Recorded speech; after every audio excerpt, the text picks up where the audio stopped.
Just one.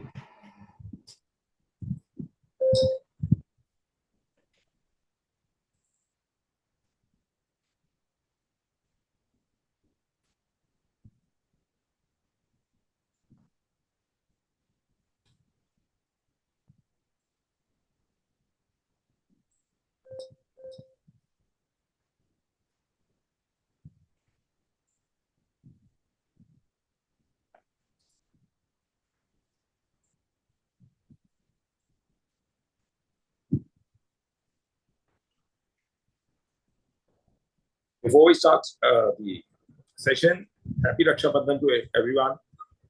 As we all know that it's celebrated with a lot of fervor, the love of brother and sister. Needless to add that everybody looks forward for it. And now coming to the topic is sentencing without remission. That is by Tannu Shree, a faculty in the School of Legal Studies, CMR University, Bengaluru. She's already done one session. Those who have missed it, they can watch it because it's doing extremely well. And over to you, ma'am, and thank you for accepting our invite. Thank you so much, sir. Very good evening to you and all the audiences who have joined in for this session. As you have already introduced me, but I would just like to introduce myself again. So my name is Tannu Shree, and I've been working as a faculty at CMR University School of Legal Studies for more than a year now. And my specialization in LLM was from criminal and security laws. So I hold deep interest when it comes to criminal laws and its study. I would also like to take a moment and extend my gratitude to our Dean, Professor Dr. T.R. Subramanya, sir, who always encourages and pushes us for new ventures and trying out new things in life. So thank you for that, sir. Now coming to my topic that I've chosen for discussion today. So the topic is sentencing without remission. Now, it's a very niche topic. It's not very debatable or very controversial, but recently it had gained a lot of spark.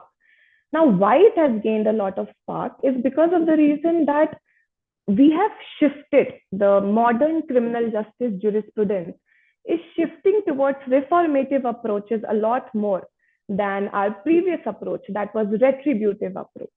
And there have been few incidents which were very, very much in news because it, as a society, it shaked our conscience, and we took a moment from our busy lives to think upon the same. So I will be reflecting on what is sentencing, what is remission, and why is it so pertinent to talk about it in present times. So we will deal with this topic bit by bit. So let's start with what is sentencing. When I talk about sentencing, what I mean is that it's a legal process. It's a legal order that the court comes up, and when the court has already finished the trial, the court will determine and impose a penalty or a punishment upon a person who has been declared guilty of a crime. So we all know that the criminal trial system, the criminal justice system involves a trial where both the parties will be presenting their evidences, and at last the court will adjudicate, the court will pronounce the judgment. And after the court has pronounced judgment comes the sentencing stage. Now, sentencing stage is also a part of trial only, but there the judges decide on the quantum of sentence, as in what amount of punishment to be provided to the accused, to be provided to the convict. And the quantum of punishment, the decision of quantum of punishment is a very judicious one. It is not taken haphazardly. It has to be taken keeping in mind the aggravating and mitigating circumstances of a particular case. And only after balancing everything, balancing both the sides, the judges finally decide that what will be the quantum of punishment. When we talk about punishment, when we talk about sentencing, it is also very important to understand that the concept of punishment came from the ancient times. There were always crime, there was always offenders, deviants and delinquents in society. And the concept of punishment is also not new. However, the traditional approach to deal with punishment was the retributive theory of justice. Now, what do we mean by retributive theory? It means an eye for an eye, right? So if you harm me, I will also harm you.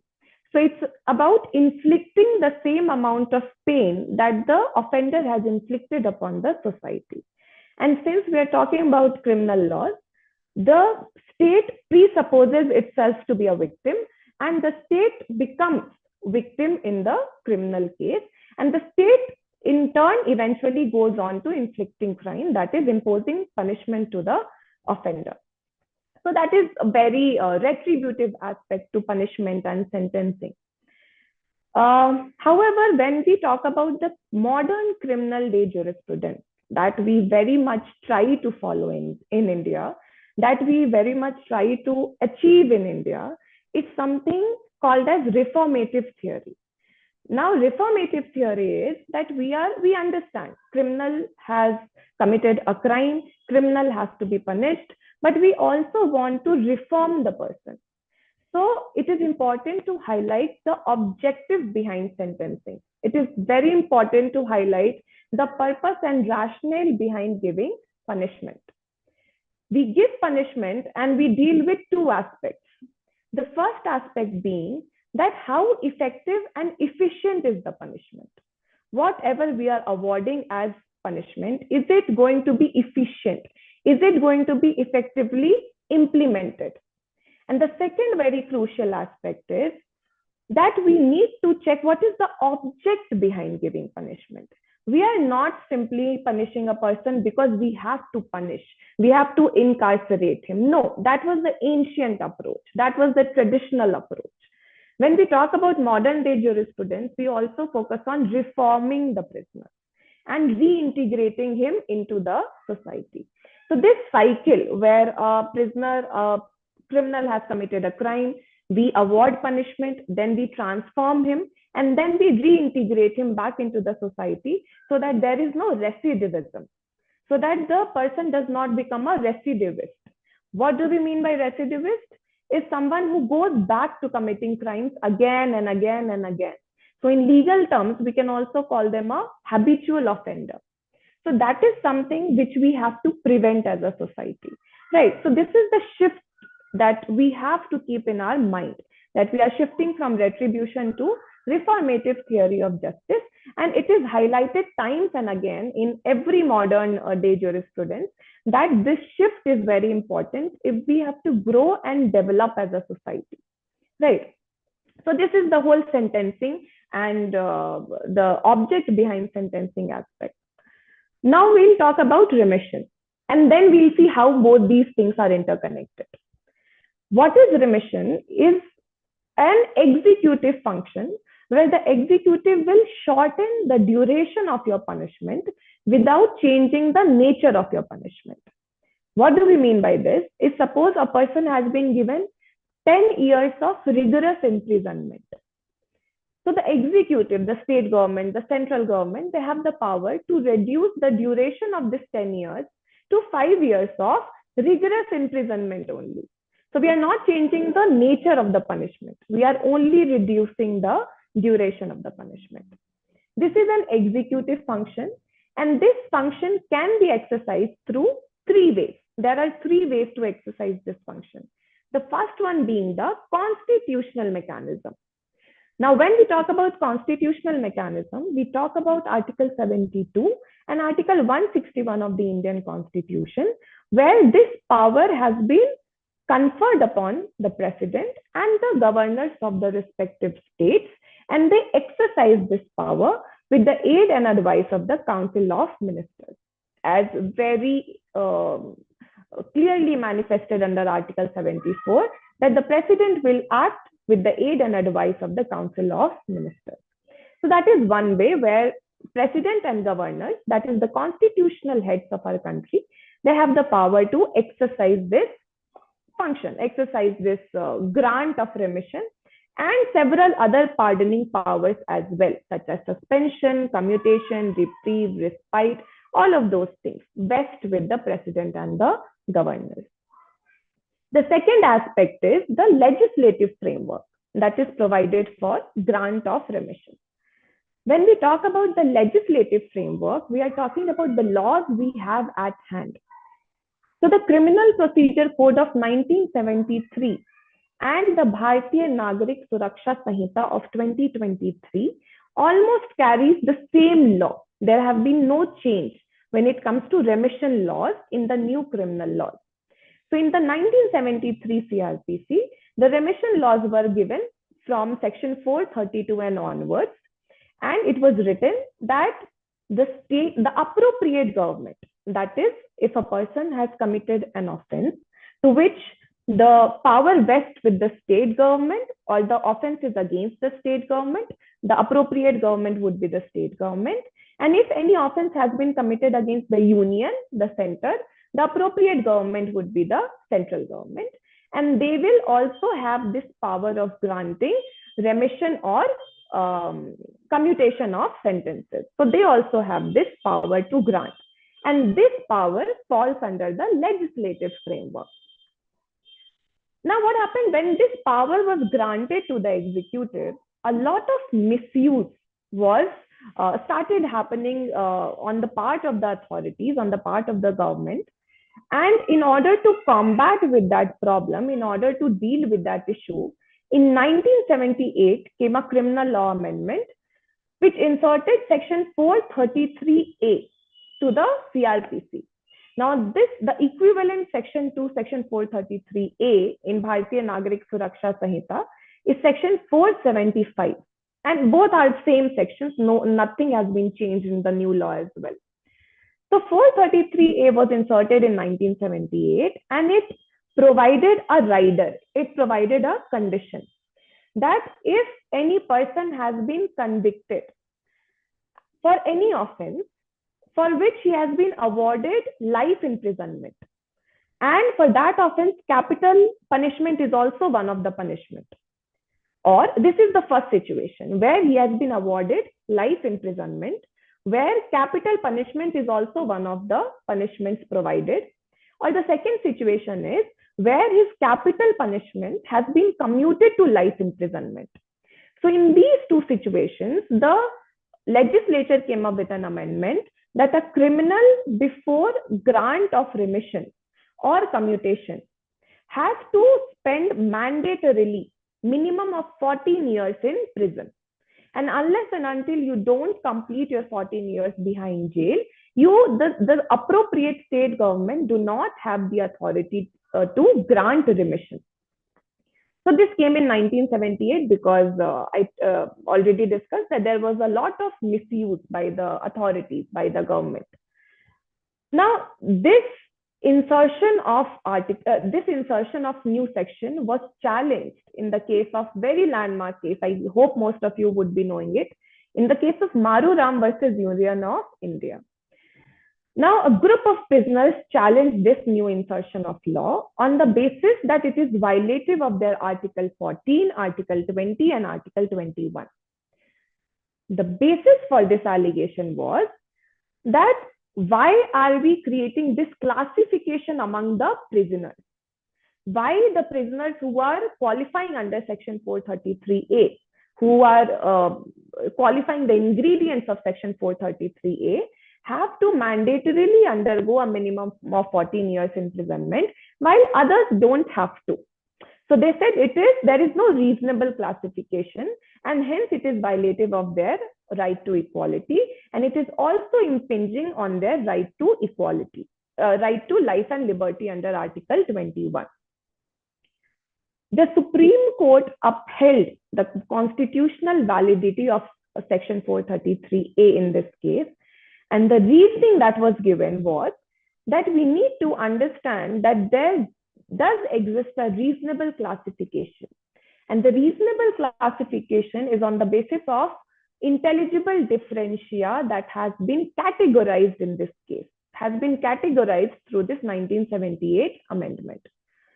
In order to understand the categorization, it's very important to understand that where any person has been awarded life imprisonment, or the second case where any person has been where any person's punishment has been commuted from capital punishment to life imprisonment, means that a crime of grave and serious nature has been committed. A crime which is very heinous in nature, which is very serious, brutal, and very intense in nature has been committed. So, to come up with a classification which categorizes general criminals from hardcore criminals is a intelligible differentia, and it is a reasonable classification which holds ground in law. So Supreme Court said it is very essential to come up with this classification so that we can at least make sure that these hardcore criminals are spending minimum of 14 years in jail.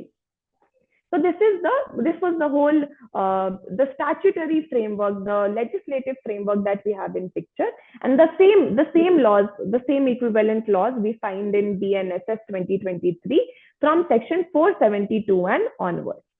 So this was the legislative framework. The third aspect of exercising the power of remission is through regulatory framework. Now, what do we mean by regulatory framework? Is the prison authorities, the prison rules, the manuals, the jail manuals.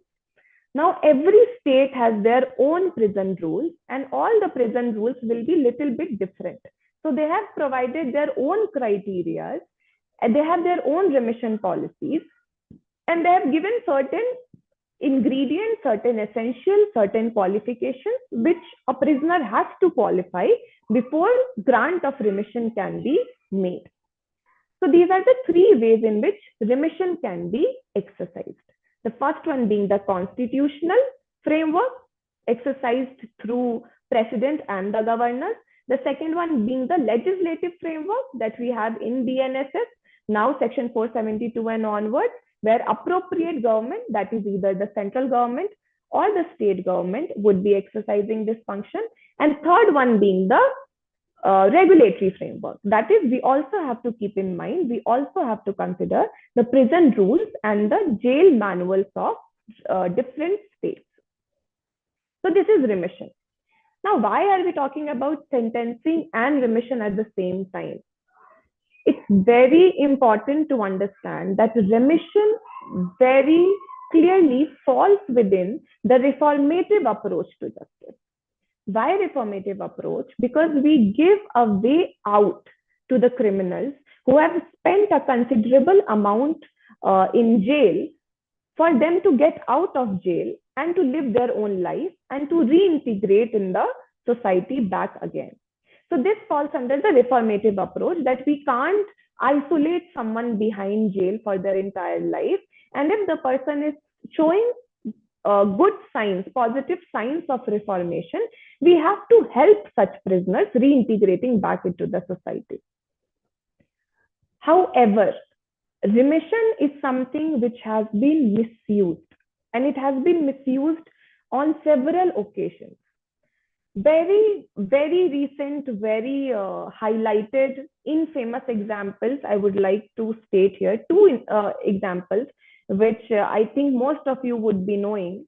The first one was where in the state of Bihar, politician Mr. Anand Mohan was granted remission. I think last year, around August of 2023, it sparked a lot of controversy.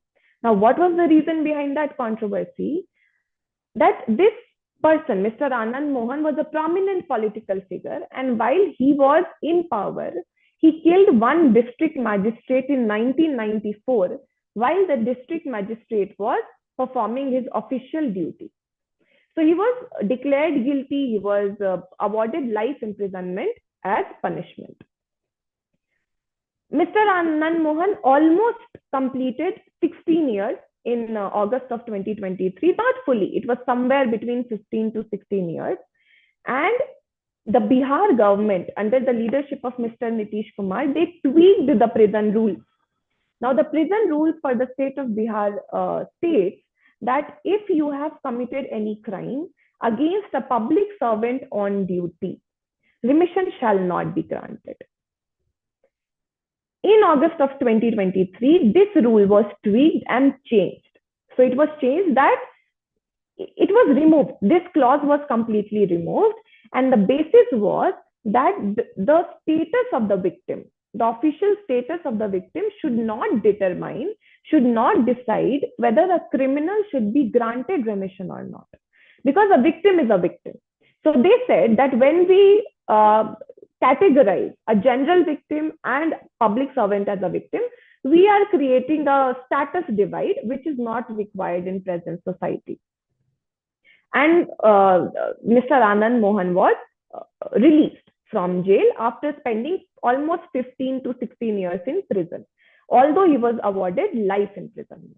So it has sparked a lot of debate in India, in our legal community, that what are we doing? Are we going right? Are we going towards the right direction as a community? The second example, which again sparked a lot of controversy and shook the moral conscience of the society as a whole, was the case of Bilkis Bano. Now, the 11 convicts in the case of Bilkis Bano were granted remission as soon as they completed 14 years in prison. They were granted remission by the Gujarat state, and it created so much of uproar, so much of hue and cry, and so much of upheaval in society and legal fraternity and community, that when Supreme Court took cognizance of the issue, Supreme Court overturned the grant of remission. And they were again sent back to prison. And Supreme Court again highlighted that granting of remission or any pardon has to be exercised judiciously. It cannot be exercised keeping in mind the political motives, the political gains. It has to be exercised keeping in mind various factors. There are several variables when we consider, do we grant a remission or do we not grant a remission? So factors such as what was the factual background of the case? Is the criminal a first-time offender or a habitual offender? What is the socioeconomic status of the offender? And what was the intensity of the crime? What was the conduct of the criminal while he was in prison, etc., etc. And it is not an exhaustive list. It is nowhere given. It depends on the facts and circumstances of each case. So Supreme Court again reiterated the same thing, that this exercise, this executive function has to be exercised very judiciously. We also have to keep in mind that as a society, it should not create a bad example. That once you commit a crime, you can get away with it after spending 14 years in prison. So this is sentencing, and this is the relation of sentencing with remission. Why remission? Because retributive to reformative approach. Now, after 1978 amendment, after section 433A was inserted in the old CRPC, the general understanding became that life imprisonment means 14 years of imprisonment, which is completely wrong legal notion. It is completely a misconception, and it is not true. So in the case of Vinayak Godse versus State of Maharashtra, the Supreme Court emphasized on this point, that when the court is awarding life imprisonment, it means for the whole natural life of the person. And it does not mean that only after 4 years you will be released on remission, right? So the misconception started brewing in community, brewing in society, and with so many bad examples where prisoners have been granted remission as soon as they complete 14 years in jail. The Supreme Court and the constitutional courts were having a dilemma. They faced a problem that what do we do, right? So in the case of Swami Shraddhanand versus State of Karnataka, it was a 2008 Supreme Court judgment. The Supreme Court suggested something. The Supreme Court came up with the concept of sentencing without remission. The concept of life imprisonment without remission, or a fixed term of imprisonment without remission. Now, sentencing without remission encapsulates in itself both these aspects. The first one, that if the Supreme Court or any constitutional court has awarded life imprisonment without remission, means for your entire life, remission will not be granted till the time you are in prison. The fixed term without imprisonment means that if the court has given you 30 years of imprisonment without remission, you have to mandatorily spend 30 years in prison, and remission shall not be granted before that. This again created a lot of legal debate. Now, the basis of this legal debate was, first, is Supreme Court or the court, the judiciary, interfering with the domain of the legislature? Why the interference? Because as we know, there are three organs of government: legislature, executive, and judiciary. And it is the legislature's duty to come up with laws, to make laws. It is executive's duty to see the implementation of the laws, to keep a check and balance. And the only duty for judiciary is to interpret the laws. And we have to interpret the laws keeping in mind whatever laws have been enacted by the parliament, whatever laws we have already. So it is not judiciary's duty to come up with laws. So this was the first aspect, that are we interfering? Is judiciary overreaching in the domain of the in the domain of the legislature? The second issue was that when we talk about punishments and the form of punishments that are available under criminal laws, in Indian Penal Code of 1860, it was provided under Section 53. Section 53 of the Indian Penal Code. Under Section 53, we had 5 types of punishment: capital punishment, life imprisonment, imprisonment of simple or rigorous nature, forfeiture of property, and fine. So these are the 5 types of punishments that we had for criminal offenses. Now coming to the new criminal laws, the Bharatiya Nyaya Sanhita of 2023, the types of punishments are provided under Section 4. Section 4 again has the same 5 types of punishments along with community service. So the only addition that has been done under Section 4 of the BNS is community service has also been added as a form of punishment for criminal offenses. So the issue is that when judiciary, in the case of Swami Shraddhanand versus State of Karnataka, suggested a new category of punishment, that is sentencing without remission, it does not have a legislative backing. There is no support from the legislature, and it's completely a judicial concept, a concept evolved through judgments and precedents.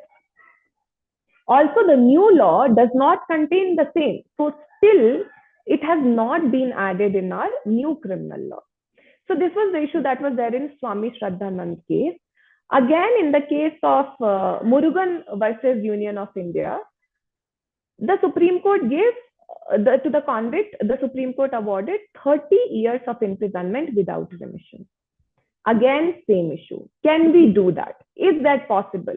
Are we not overreaching? Are we not overarching into the boundaries of the legislature? In this case, the Supreme Court very firmly gave reasons for the same.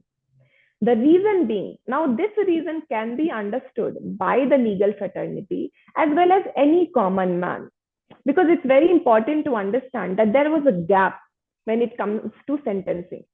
The gap was that either you will give capital punishment. Now, the capital punishment is the maximum degree of punishment.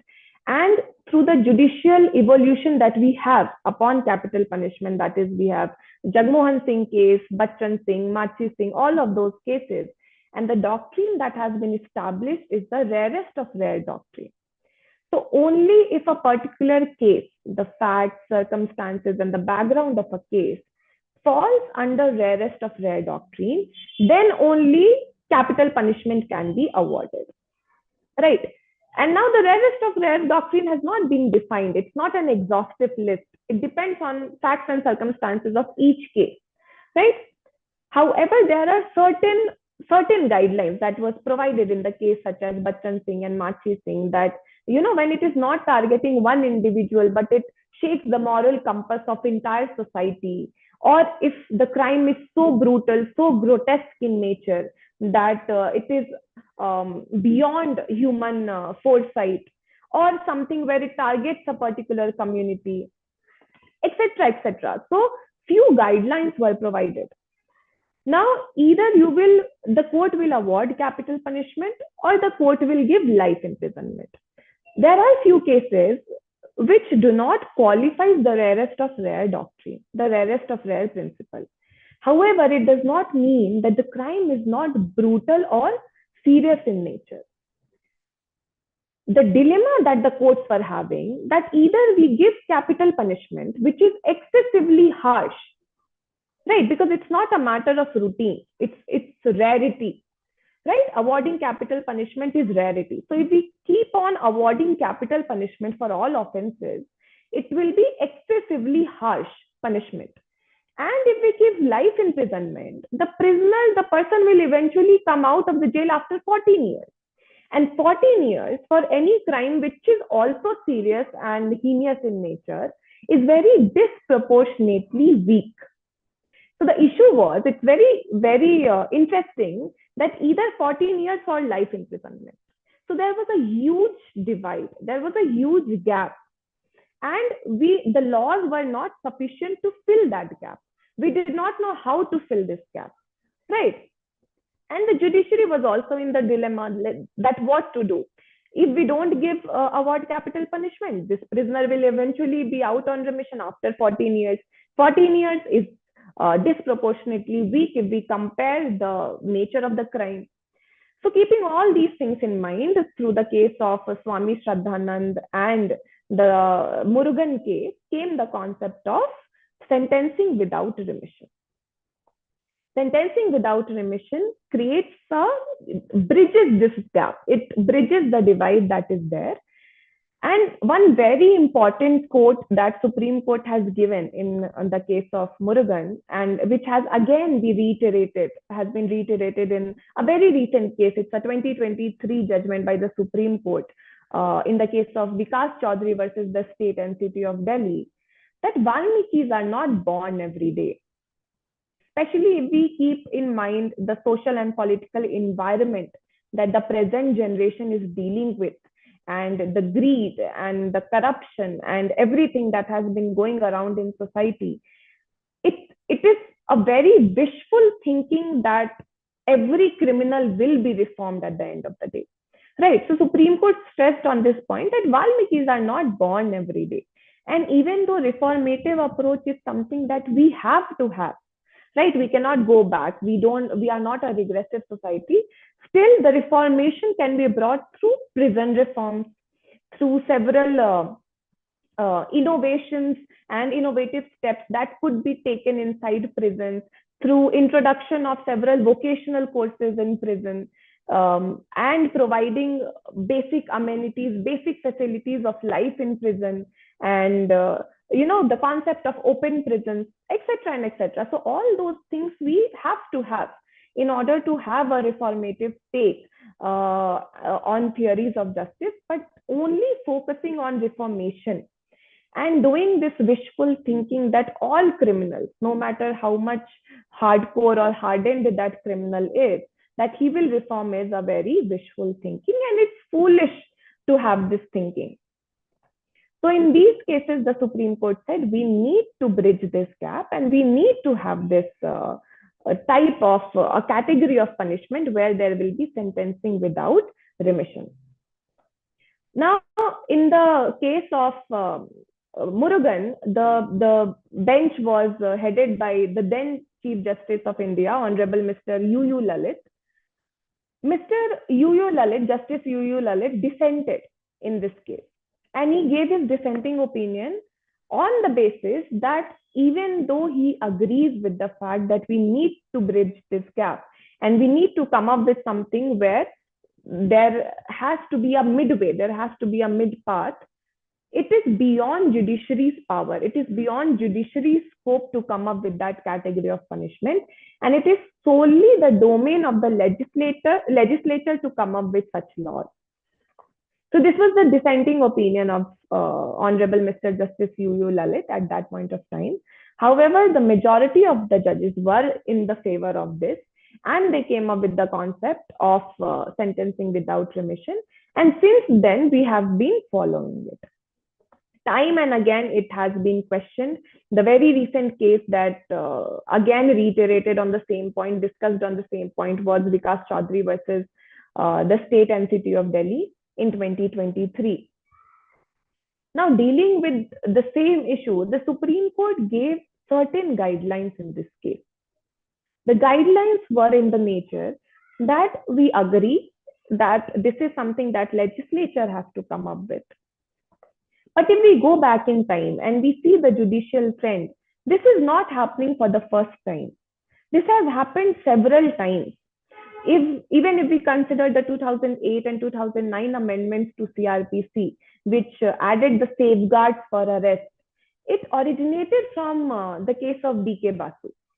And first, the Supreme Court gave guidelines, whether it was D.K. Basu or Satyendra Kumar Antil when it comes to bail, or the case of Delhi Judicial Association officers versus the state of Gujarat. All these cases, Supreme Court cases, have highlighted that there have been several occasions where the judiciary had felt that there is a void.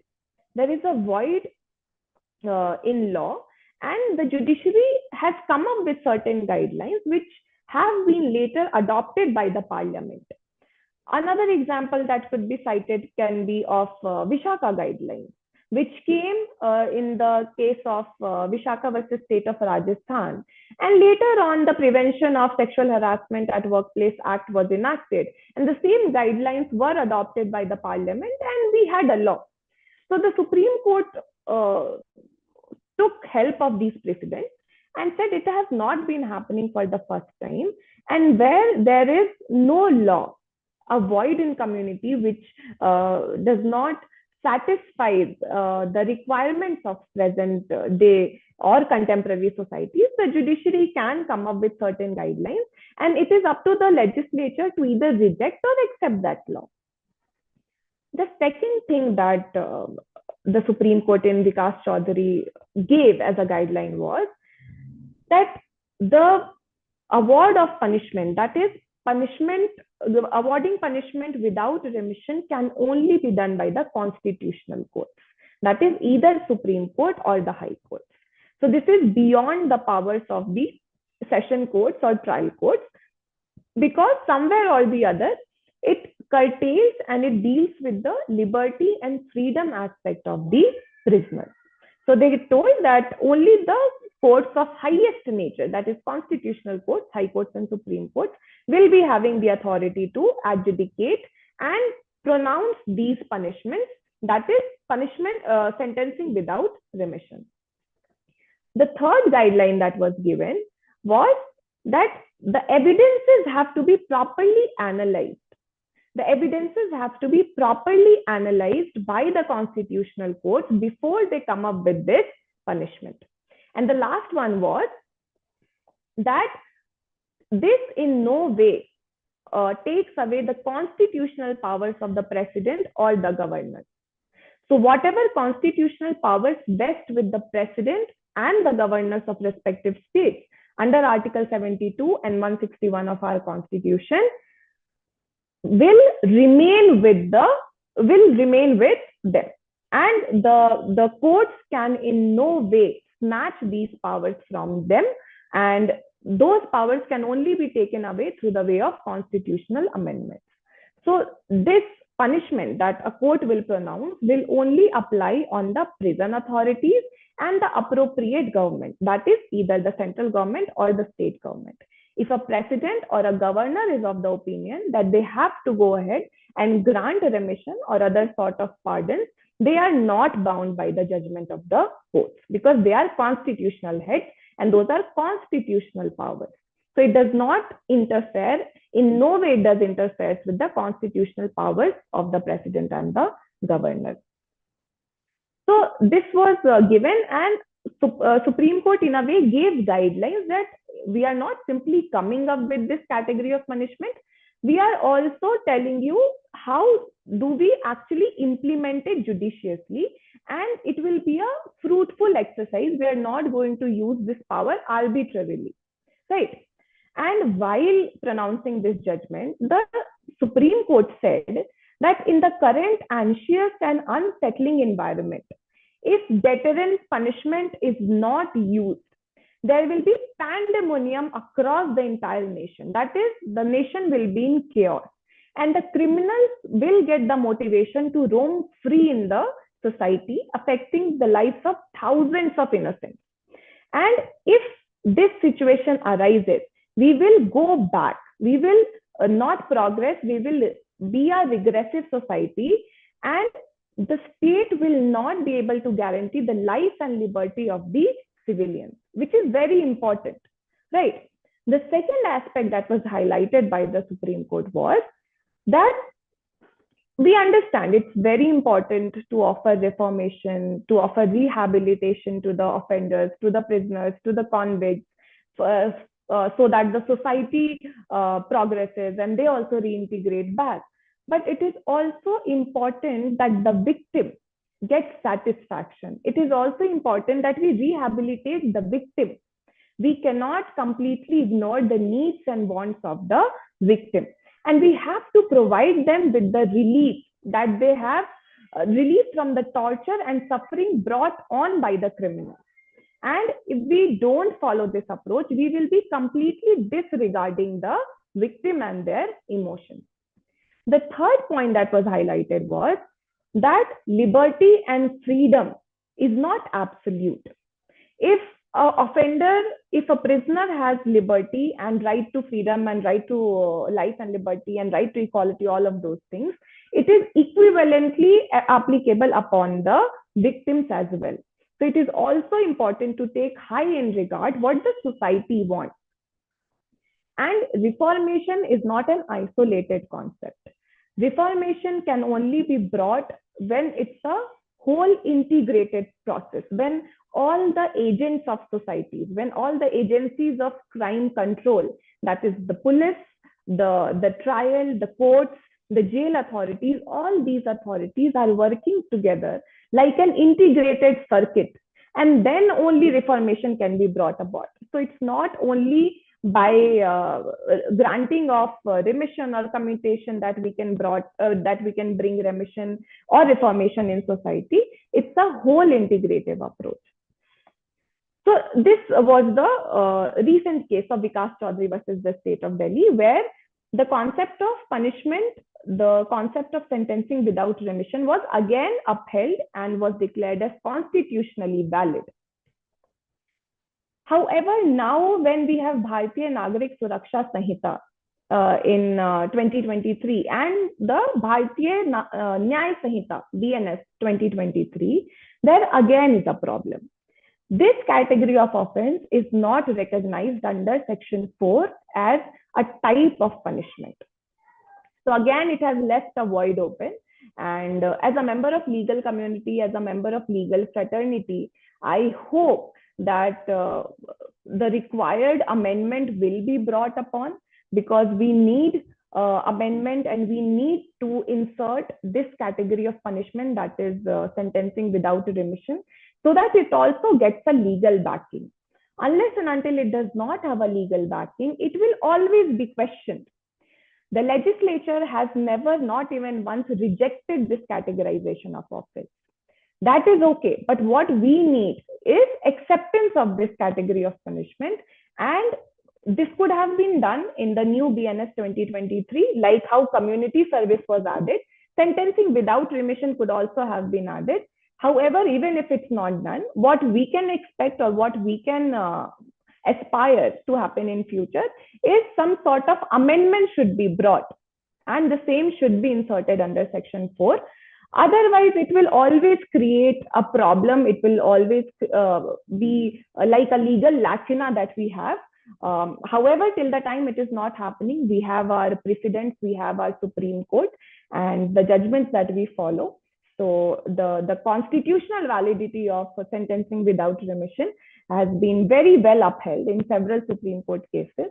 And as a law teacher, I also feel that we need this category so that we have something of a midway in between 14 years and capital punishment. And it's very important that we all understand the importance and the reason, the rationale, why did the Supreme Court have to come up with something like this.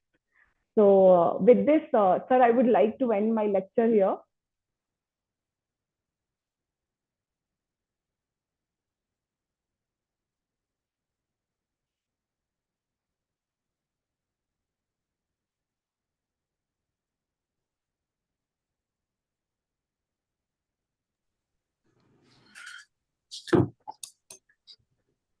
Hari, good evening, ma'am. How are you? Good evening, sir. I'm good. Yeah, fine. Yeah. Yeah. I don't think we have any questions as such. So thank you for sharing your knowledge. Thank you, ma'am. Thank you so much, sir. Thank you for giving this opportunity. I'm very grateful, and I hope we can have these interactions even more in future. Thank you so much. Thank you.